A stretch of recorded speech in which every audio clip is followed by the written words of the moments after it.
السلام علیکم ورحمۃ اللہ وبرکاتہ۔ آج یہ میسیج ریکارڈ کرنے کا مقصد ہے آپ کو بحرین سے جدہ کی جرنی کے بارے میں بتانا۔ کل 25 مئی 2021 جو ہے میں بحرین سے جدہ کی فلائٹ پہ جدہ آیا ہوں۔ میرے ساتھ میری فیملی بھی تھی، جس میں میرا وائف اور میرا بیٹا تھا، اور وہ دونوں وزٹ ویزا پہ تھے۔ ہم لوگوں نے ٹریول کیا ہے، الحمدللہ خیر و عافیت سے پہنچ گئے ہیں، اور ابھی جو ہے ہوٹل میں انسٹیٹیوشنل کوارنٹین میں ہے۔ اللہ پاک آسانی فرمائے اور یہ وقت بھی آسانی سے گزر جائے۔ کچھ ضروری چیزیں ہیں۔ ایک تو یہ کہ جب آپ اپنی بکنگ بنائیں تو برائے مہربانی ایجنٹس جو ہیں ان سے کم کریں اور خود جو ہے وہ کام کرنے کی کوشش کریں۔ سعودی ایئر لائن کا میں نے خود کیا ہے، میں نے فلائٹ دیکھی، پہلے فلائٹ بک کی، پھر اسی ڈیٹ میں جو ہے وہ سعودیہ ہالیڈیز کی ویب سائٹ پہ میں نے 3 اسٹار کا پیکج لیا۔ تقریباً مجھے ٹوٹل پیکج اور ٹکٹ ملا کے فیملی میری کے لیے تقریباً 8,500 کا ٹوٹل جو ہے نا وہ بنا ہے، یہ سارا خرچہ۔ اس میں یہ تھا کہ 3 اسٹار ہوٹل میں نے بک کیا تھا۔ اچھا، اب چلتے ہیں اس کی طرف کہ کیا کیا ڈاکیومنٹس آپ کو چاہیے ہوتے ہیں ٹریول کرنے کے لیے۔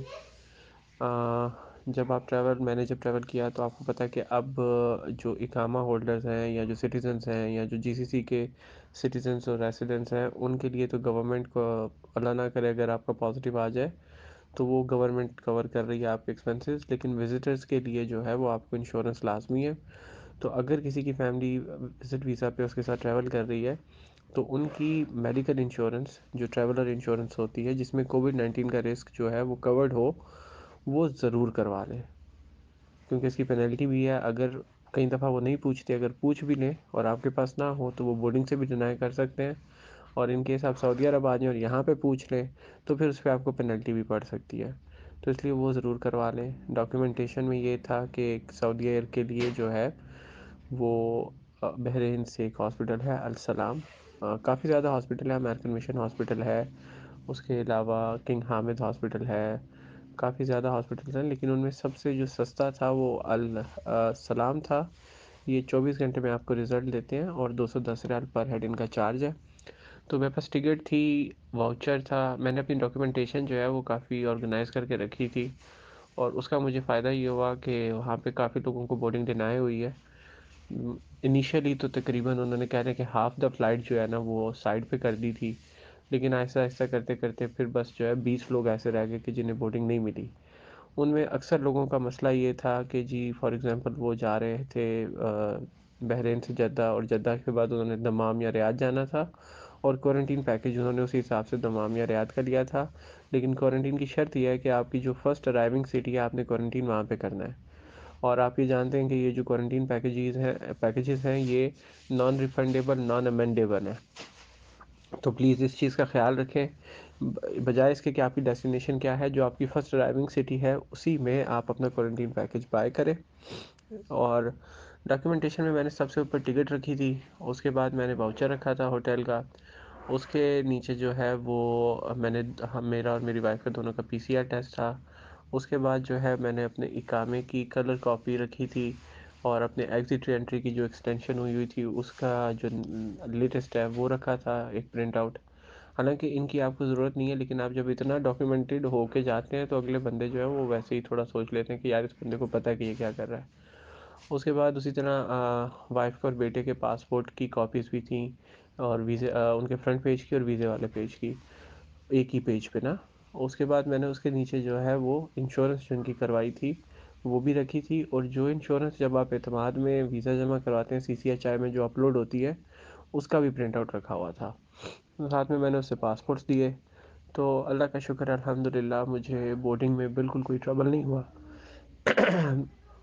بلکہ مجھے تو یہ فائدہ ہو گیا۔ آپ لوگوں میں سے جو اکثر سعودی ایئر لائن پہ سفر کرتے ہیں ان کو اندازہ ہوگا کہ سعودی ایئر لائن والے جو ہیں وہ 23 kg کا اگر آپ کا بیگیج ہے اور وہ 25 بھی ہو جائے تو اس میں بھی پرابلم کرتے ہیں۔ میرے ایک بیگیج میں 29 تھا اور ایک میرا 31 پہ بھی چلا گیا، لیکن وہ کہتا ہے کہ تمہاری ڈاکیومنٹیشن اتنی ٹھیک تھی کہ میں تمہیں اس پہ جانے دے رہا ہوں۔ تو یہ اس طرح کے فائدے بھی آج کل ہو جاتے ہیں، کیونکہ زیادہ تر لوگ ڈاکیومنٹیشن میں پورے نہیں ہوتے، تو اگر کوئی ایسا ان کو ملے جو ان کی جاب ایزی کرے تو وہ آپ کے ساتھ بھی ایزی ہو جاتا ہے۔ اس کے بعد جی ہم امیگریشن کی طرف گئے۔ امیگریشن میں کیونکہ میرا اوور اسٹے ہو چکا ہوا تھا، 23 کو جو ہے وہ میرا ایکسپائر ہو رہا تھا ویزا، اور میں 25 کو ٹریول کر رہا تھا. تو نارملی جو میں نے ان سے بعد میں پوچھا بھی وہ یہ ہے کہ 1 دن کا وہ گریس پیریڈ دیتے ہیں جس میں آپ ٹریول کر سکتے ہیں، لیکن ہمارے کیس میں انہوں نے ہمیں 2 دن کا گریس پیریڈ دے دیا، اور الحمدللہ ہمارا جو ہے وہ تھرو ہو گیا. اور باقی جب ہم جدہ پہنچے ہیں، جدہ پہنچ کے جو ہے وہ یہاں پہ ہمیں بڑا مسئلہ ہوا. امیگریشن پہ تقریباً 10-15 منٹ لگ گئے، وہ کیونکہ ان کے فنگر پرنٹس وغیرہ بھی ہونے تھے. اس کے بعد سامان باہر پہلے سے پڑا ہوا تھا. کسٹم والوں نے، اب پہلے تو یہ ہوتا تھا کہ آپ کو سارے بیگیجز جو ہیں وہ کسٹم کی اس سے نکالنے ہوتے تھے مشین سے. اب وہ صرف سلیکٹیو بیگیج جو ہے وہ اپنی مرضی سے آپ کو کچھ بھی کہہ دیتے ہیں، اور وہ بیگ آپ کو جو ہے وہ نکالنا ہوتا ہے. جب ہم باہر آئے تو سعودیہ کے کاؤنٹر پہ گئے، وہاں پہ ہم نے انہیں اپنا واؤچر دیا. تقریباً انہوں نے 25 منٹ ہمیں وہیں پہ بٹھائے رکھا. اس کے بعد وہ ہمیں بس کی طرف لے گئے. 2.5 گھنٹے ہم بس میں بیٹھے رہے. اس میں ان کے پاس پرابلم یہ آ رہی تھی کہ 3 اسٹار کے ان کے جو پیکیجز تھے وہ کافی زیادہ ایشو ہو چکے تھے، اور ہوٹل ان کے پاس اویلیبلٹی نہیں تھی. انیشیلی انہوں نے ہمیں کاسا بلانکا بتایا تھا، لیکن بعد میں کیونکہ اویلیبلٹی نہیں تھی تو انہوں نے ہمیں 3 اسٹار سے 4 اسٹار پہ اپ گریڈ کر کے ہالیڈے ان میں جو ہے وہ جگہ دی. اور رات کو تقریباً کہہ لیں کہ 7 بجے ہماری فلائٹ آئی ہے، 11 بجے وہاں سے چلے ہیں، 12 بجے ہم تقریباً یہاں پہنچے ہیں، اور 12 بجے پھر ہمیں جو ہے وہ روم الاٹ ہو گیا ہے. اب 7 دن یہاں پر ہیں. ابھی تک فرسٹ ٹیسٹ جو ہے وہ نہیں ہوا ہے، آج پہلی صبح ہے. اور میں ریسیپشن پہ پوچھ چکا ہوں، وہ کہہ رہے ہیں کہ ابھی تک ہمیں اس بارے میں کوئی انسٹرکشن نہیں دی گئی. تو اب میں مزید انشاءاللہ جو ہے وہ فالو اپ کروں گا سعودیہ ہالیڈے والوں سے اس پہ. آئی ہوپ کہ یہ کسی کے لیے آپ سب کے لیے ہیلپ فل ہو سکے جو لوگ ابھی اسٹک ہیں بحرین میں.